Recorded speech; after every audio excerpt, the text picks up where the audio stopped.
तो कहानी की स्टार्टिंग में हम लोग एक लड़के को देखते हैं जिसके किस्मत में बड़े वाले लगे होते हैं, क्योंकि जब से वो पैदा हुआ होता है ना, जब से भाई उसके साथ ऐसी ऐसी हरकतें हो रही है ना, जो वो खुद यह सोचता है कि मैं आखिरकार इस दुनिया में एग्जिस्ट क्यों करता हूँ। क्योंकि भाई इसका जो बाप है वो है एक बहुत बड़े कल्ट ग्रुप का लीडर, जो भाई एक बहुत बड़े कल्ट को चलाता है। ऑब्वियसली हाँ यही है वो बंदा जो आपके स्क्रीन पे दिख रहा होता है। हाँ मैं जानता हूँ कि ये जॉनी सिंस के जैसे दिख रहा है, लेकिन बस यार कमेंट में मुझे स्पैम नहीं चाहिए। और साथ ही साथ भाई इसके जितने भी भाई बंदे होते हैं ना यहाँ पे, हाँ यार जो ग्रुप के मेंबर्स होते हैं वो भी साले गंजे होते हैं। लेकिन इससे आखिरकार हमारे मेन कैरेक्टर को क्या प्रॉब्लम है। अब देखो भाई जो कल्ट ग्रुप के जो लीडर है उसका जो बेटा हमारा मेन कैरेक्टर है, अब उसका बाप तो था लीडर, अब वो चाहता है कि उसका बंदा यानी उसका लाडला बच्चा भी भाई बन जाए मेरी जगह लीडर। अब कौन नहीं चाहेगा, कौन बाप नहीं चाहेगा कि भाई उसका बेटा उसकी जगह ले। लेकिन भाई हमारा जो मेन कैरेक्टर है वो भाई अंधविश्वास ही है भाई, उसको भाई भगवान पे कोई विश्वास नहीं है कि भाई क्या क्या क्या तमाशा लगा रखा है मतलब। लेकिन एक दिन जब उसका बाप भाई अपने बंदों से बोलता है कि जाओ जाओ जाओ मेरे जाके लाडले को पकड़ के लाओ, कहाँ पे वो, इधर हमारा मेन कैरेक्टर भाई जाता है अपने बंदी के साथ घूम रहा होता है। लेकिन तभी भाई इसके बाप के भेजे हुए जितने भी गार्ड्स होते हैं उसको भाई पूरा दबोच लेते हैं और उठा के ले चलते हैं। इधर भाई वो बंदी भी सोच रही होती है कि भाई ये कैसा बंदा बता दिया मैं। अभी यहाँ से सीन शिफ्ट होता है, हम लोग देखते हैं हमारे मेन कैरेक्टर को। भाई इन लोगों ने तो भाई हमारे मेन कैरेक्टर को पूरे बाल्टी में पूरा पैक करके लेके जाते हैं। इधर भाई उसका भाई बाप यहाँ पे बोल रहा होता है कि भाई आज मैं अपने लाडले बंदे को यहाँ पे नीचे बेचने वाला हूँ, अगर ये 3 दिन सर्वाइव कर जाता है तो भाई ये मेरी गद्दी संभालेगा। लेकिन इधर हम लोगों का मेन कैरेक्टर तो भाई बिल्कुल ही हड़बड़ा जाता है कि हाइप हो जाता है कि भाई जो पागल तो नहीं हो गया यार, मजाक में यार तुम तो सही में पेलने की कोशिश कर रहे हो। तो इधर तो भाई उसका बाप बिल्कुल सीरियस होता है, बोलता है कि नहीं मुन्ना नहीं, आज तो तुम मौत का खेल खेलेगा। इधर हमारा मेन कैरेक्टर बोलता है कि बापू देख अभी भी टाइम है, अभी भी अंधविश्वास को छोड़ दे। लेकिन इधर क्या देखते हैं कि भाई उसका बाप तो उस पर कोई जवाब ही नहीं देता। और इधर हमारा बंदा भाई फ्लैशबैक में खोया होता है कि भाई अब तो कट नहीं वाला है, डरने से क्या होगा,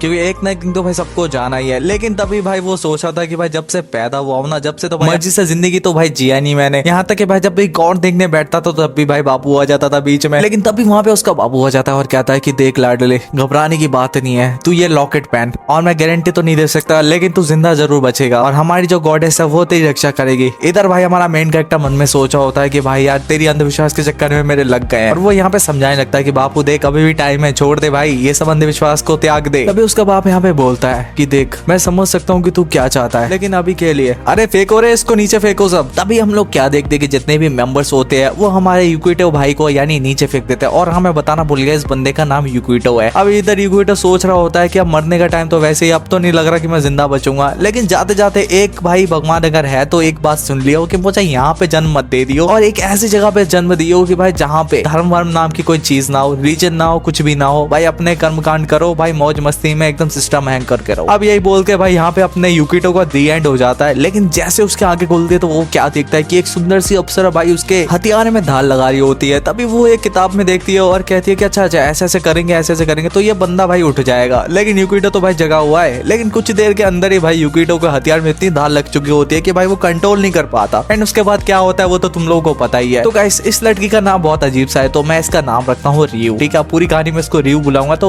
कंफ्यूज मत होना, इसका नाम थोड़ा अजीब सा था। इधर हमारी जो रियू होती है वो ओकिटो को लेके जाती है अपने गाँव में और उसको कपड़े वपड़े देती है और कहती है कि देख मित्र टेंशन वेंशन मत ले, तू खा पी मौज कर, और हाँ रहने वहने की टेंशन मत ले, वो सब अरेंजमेंट मैं कर दूंगी। लेकिन हो सके तो भाई मुझे माफ कर दियो, मुझे नहीं पता था कि तेरे हथियार में इतनी दाल लग जाएगी। इधर यहाँ पे जो हमारा ओकिटो होता है वो कहता है कि तू टेंशन बहुत लेती है, चल मैंने तुझे माफ किया। लेकिन इधर जो यूक्विटो होता है भाई उसके मन में तो अलग ही खिचड़ी पकड़ी होती है। वो सोचता है कि भाई न्यू वर्ल्ड में आया हूँ तो भाई मुझे भी शायद और एनिमी के जैसे सिस्टम मिलेगा यार, बहुत सारी इन्वेंट्री मिलेगी, सामान वामान मिलेगा यार, डीमंस को मारेंगे। लेकिन इधर तो ऐसा कुछ नजर ही नहीं आ रहा होता उसे। तभी वो रियू से बोलता है कि चल एक बात बता, मुझे जल्दी से कोई गिल्ड विल्ड में ज्वाइन करवा दे जो डीमंस को मारती हो, मोस्टर्स को मारती हो। इधर यहाँ पे रियू सोच रही होती है कि भाई ये कौन सा नशा करके आया, सस्ता वस्ता नशा तो नहीं कर लिया इसने कहीं, और ये कहना क्या चाहता है। तभी रियू यहाँ पे सोचती है कि शायद से ये काम वाम करना चाहता है, इस वजह से ये ऐसी ऐसी बहकी बातें कर रहा है। इधर रियू बोल भी देती है कि हमारे पास भी एक ऐसी जगह है जहाँ पे तुम काम कर सकते हो। अब इस चीज को सुनने के बाद भाई यूक्विटो भाई अलग ही लेवल पे पहुंच जाता है। उसका तो खुशी का ठिकाना नहीं होता क्योंकि फाइनली अब उसकी लाइफ यानी एडवेंचर लाइफ स्टार्ट होने वाली है और वो अपने एडवेंचर प्लेस पे जाने वाला है। लेकिन ये खुशी तो यूक्विटो की बस थोड़ी देर के लिए थी, क्योंकि जैसे रियू उसको लेके जाती है मतलब एडवेंचर प्लेस पे, एक्चुअली एडवेंचर प्लेस क्या बोलूं मैं इसको क्योंकि ये तो खेत है। एंड इस चीज को देखने के बाद यूक्विटो खुद शॉक हो जाता है कि यार ये कौन सा जगह पे ले आई यार, ये खेती बाड़ी थोड़ी करना है मुझे तो एडवेंचर करना है, गिल्ड विल्ड की तरह। इधर रियू बोलती है कि भाई यही है तेरा गिल्ड और यही है तेरा एडवेंचर प्लेस, कर ले भाई यहाँ पे सारा एडवेंचर पूरा। एंड इस चीज को सुनने के बाद यहाँ पे यूक्विटो सोच रहा होता है कि यार ये जगह जगह तो थोड़ी अलग है, लेकिन शायद हो सकता है कि मैं यहाँ पे काम वाम करूँ, मेहनत करूँ, तो मेरे पास भी कोई सिस्टम विस्टम आ जाए एंड मैं भी कोई गिल्ड विल्ड में ज्वाइन हो जाऊँ। एंड ये सोच के भाई एक्साइटेड हो जाता है और वहाँ पे काम करने के लिए चला भी जाता है। लेकिन तभी वहाँ पे एक रॉय नाम का बंदा आ जाता है और उसको आते ही कहता है कि देख लाडले, गाँव की सारी छोड़ियां मेरी है, तो भाई अपनी नजर उनसे दूर रखियो। एंड तभी पीछे से एक और बंदा है, वो बोलता है कि यार वो भी अभी आया है और तू उसकी टांग भी खींच रहा है एंड उसको परेशान मत कर क्योंकि बंदा भी नया है। तभी वो बंदा जो होता है वो हमारे युगिटो के पास आता है एंड उसको एक टैगर देता है और कहता है कि मेरे पास तेरे लिए बहुत इंपॉर्टेंट काम है और ये तू ही कर सकता है। इधर इस चीज को जैसे हमारे युगिटो सुनता है तो वो तो बहुत ज्यादा खुश हो जाता है कि ऐसा क्या काम है, सिर्फ और सिर्फ मैं ही कर सकता हूँ। अभी यहाँ पे क्लैन और यहाँ पे रॉय मिलकर उसको भाई अपने मिशन के लिए ले जाते हैं। यानी एक्चुअली का मिशन कुछ नहीं होता भाई, अंगूर के मतलब पेड़ में से अंगूर तोड़ने के लिए बोलता है उसको। एंड इस चीज को सुनने के बाद यहाँ पे युगिटो कुछ शौक हो जाता है कि भाई ये कैसा मिशन दे दिया मुझको। तभी क्लैन यहाँ पे पूछ रहा होता है कि भाई तू कौन से मिशन की बात कर रहा था यहाँ पे, लेकिन युगिटो बोलता है कि कुछ नहीं। तभी वो मन में सोच रहा होता है कि शायद से ये भी मेरे कोई मिशन का हिस्सा है जिससे मैं अपनी लेवल, अपनी पावर्स को अप कर सकूं। मैं जितने ज्यादा अंगूरों को तोड़ूंगा मेरी पावर उतनी ज्यादा बढ़ जाएगी। लेकिन दूसरी तरफ हम लोग तो जानते हैं कि ऐसा कुछ भी नहीं होने वाला है। लेकिन इधर भाई हमारे युगिटो अपना काम को इतने भाई मन लगा के कर रहा होता है कि वो बातों बातों में भाई सारे के सारे अंगूरों को तोड़ देता है और इधर क्लैन और रॉय की बाल्टियां भी भर जाती है अंगूरों से। तभी यहाँ पे क्लैन और रॉय यहाँ पे युगिटो के पास आते हैं और कहते हैं कि भाई इतना तो भरना ही नहीं था क्योंकि तुमने तो हमारी सारी बाल्टियां ही भर दी है, अब ना चाहते हुए भी हमें इन सारे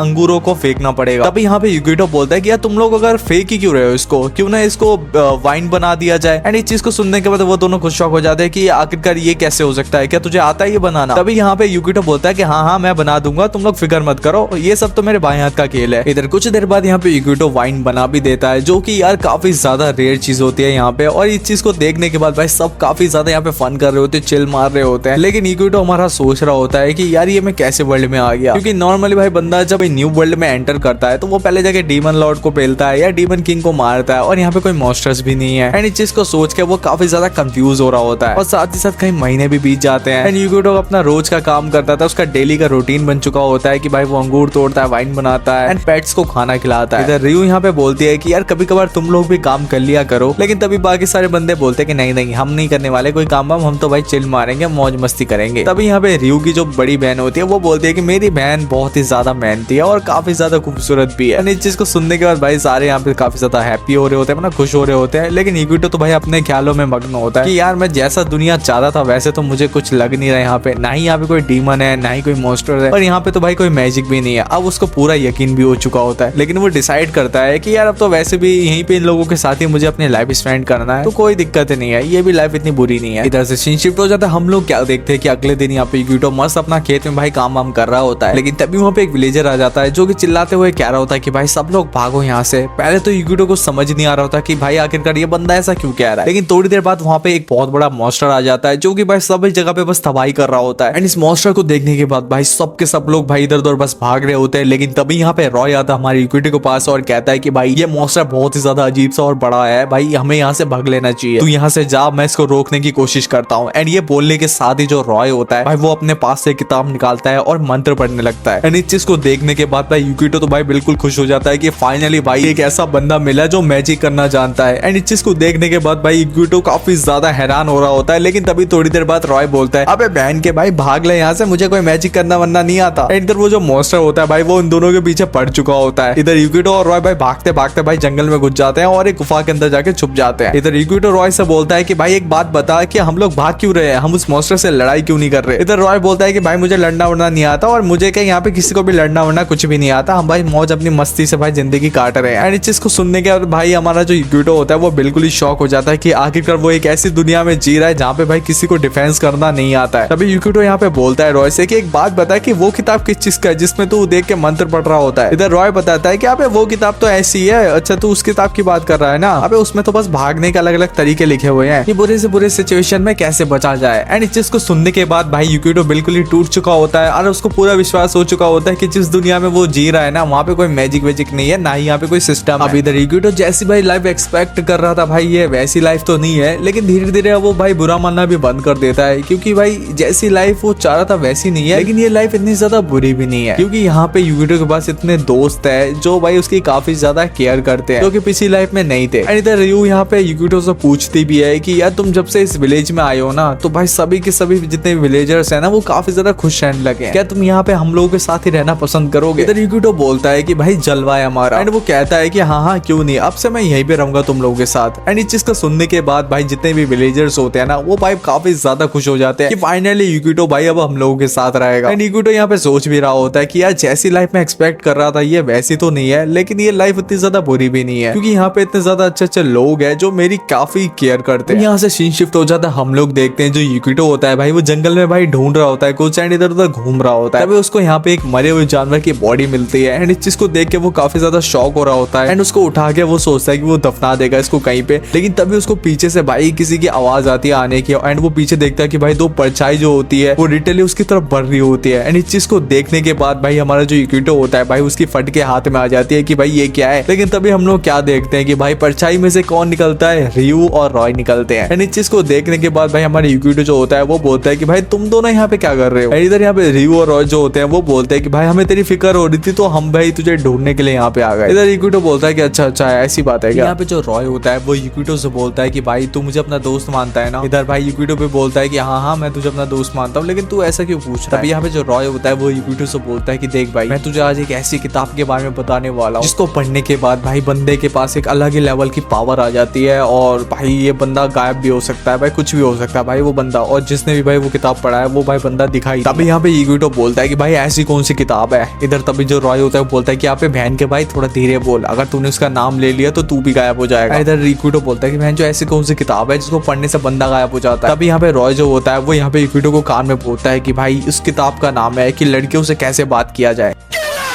तो इसी के साथ हम लोगों का ये एनिमी खत्म होता है। एक्चुअली पूरा खत्म नहीं होता, बस पार्ट 1 खत्म हुआ है। अगर आप लोगों को इस एनिमी का पार्ट 2 चाहिए तो कमेंट में पार्ट 2 लिख देना, मैं तुम लोगों के लिए ले आऊंगा। और हाँ अगर तुम लोगों ने अभी तक इस चैनल को सब्सक्राइब नहीं किया, मतलब हिकारी एक्सप्लेनेशन को अगर तुमने सब्सक्राइब नहीं कर रखा है तो भाई किस चीज का वेट कर रहे हो, किस मुहूर्त का वेट कर रहे हो, लाड लो जल्दी से जल्दी भाई चैनल को सब्सक्राइब करो, बेल आइकन को ऑल पे सेट करो और मौज करो। तो मिलता हूँ नेक्स्ट वीडियो में, जब तक के लिए आप लोग अपना ख्याल रखना।